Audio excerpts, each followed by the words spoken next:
Don't ever forget. Don't ever forget that on January 17, 1942, Muhammad Ali, the three-time world heavyweight champion, considered one of the world's greatest boxer, was born in Louisville, Kentucky. Ali, whose original name was Cassius Marcellus Clay Jr., was an American professional boxer and social activist.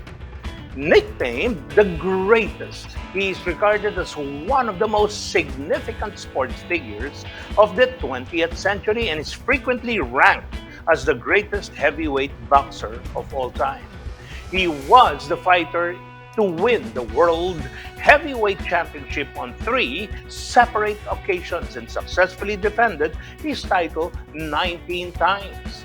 When Clay was 12 years old, he took up boxing under the tutelage of Louisville policeman Joe Martin. After advancing through the amateur rounds, he won a gold medal in the 175 division at the 1960 Olympic Games in Rome and began a professional career under the guidance of the Louisville Sponsoring Group. That's a syndicate composed of 11 wealthy white men. At the age of 22, in 1964, he knocked out Sonny Liston to win the World Heavyweight Boxing Championship, shouting out, "I shook up the world." Liston was widely regarded as the most intimidating, powerful fighter of his era. Clay was decided as an underdog. But in one of the most stunning upsets in sports history, Liston retired to his corner after 6 rounds and Clay became the new champion. 2 days later, Clay shocked the boxing establishment again by announcing that he had accepted the teachings of the religion of Islam. On March 6, 1964, he took the name Muhammad Ali, which was given to him by his spiritual mentor Elijah Muhammad. After converting to the Muslim religion, the boxing superstar became an outspoken conscientious objector on religious grounds to America's escalating involvement in the Vietnam War and refused military duty upon being drafted.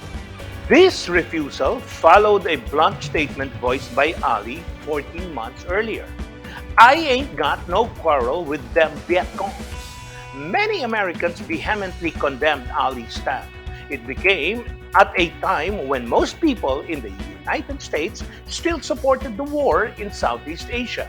Moreover, although exemptions from the military service on religious grounds were available to qualify conscientious objectors who were opposed to the war in any form, Ali was not eligible for such an exemption because he acknowledged that he would be willing to participate in an Islamic holy war. As a result, he was stripped of his boxing title, banned from boxing, and subsequently jailed. After a long legal battle, his conviction was reversed and he regained the championship in 1974 by defeating George Foreman.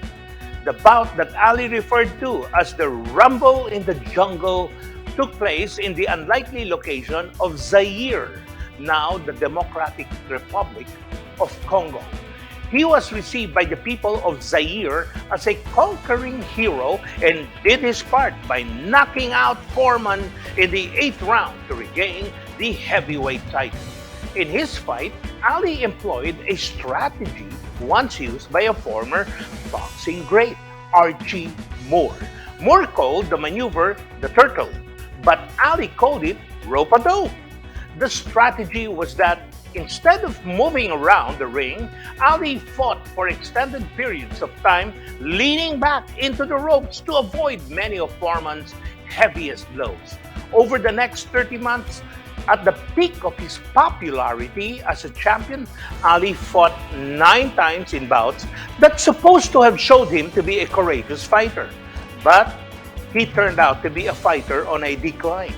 The most notable of these bouts occurred in October 1, 1975, when Ali and Joe Frazier met in the Philippines, 6 miles, 9.5 kilometers outside Manila, to do battle for the 3rd time in what is regarded by many as the greatest prize fight of all time, the Thrilla in Manila, Ali was declared the victor when Fraser's Corner called a halt to the bout after 14 brutal rounds. In 1978, he lost his title to Leon Spinks, a novice boxer with an Olympic gold medal but only 7 professional fights to his credit. 7 months later, Ali regained the championship with a 15-round victory over Spinks, but he retired from boxing, and 2 years later he made an ill-advised comeback and suffered a horrible beating at the hands of Larry Holmes in a bout that was stopped after 11 rounds. The final ring contest of Ali's career was a loss by a decision in favor of Trevor Berbick in 1981. After retiring from boxing, Ali revealed his new struggle with Parkinson's disease. However, he has remained active, devoting himself to various philanthropic and humanitarian causes. He traveled the world as an ambassador of peace and championed social causes like ending poverty and discrimination. For roughly 30 years, he suffered from Parkinson's disease. Ali had a respiratory issue that required hospitalization in 2016. The People's Champion passed away after a few days at the age of 74. Ali's place in boxing history as one of the greatest fighters ever is secured. His final record of 56 wins and 5 losses with 37 knockouts has been matched by others, but the quality of his opponents and the manner of which he dominated during his prime placed him on a plateau with boxing's immortals. His most tangible ring assets were speed, superb footwork, and the ability to take a punch. But perhaps the more important of all the other intangibles that go into making him as a great fighter is his tremendous courage. His self-belief rocked the world. He was and still an inspiration to hundreds of millions of people, inspiring us to find our courage and our greater purpose and take action to achieve something meaningful. Did Muhammad Ali inspire you to take purposeful action to achieve your dream? Put your comment below and don't ever forget to like, subscribe, and hit that notification bell.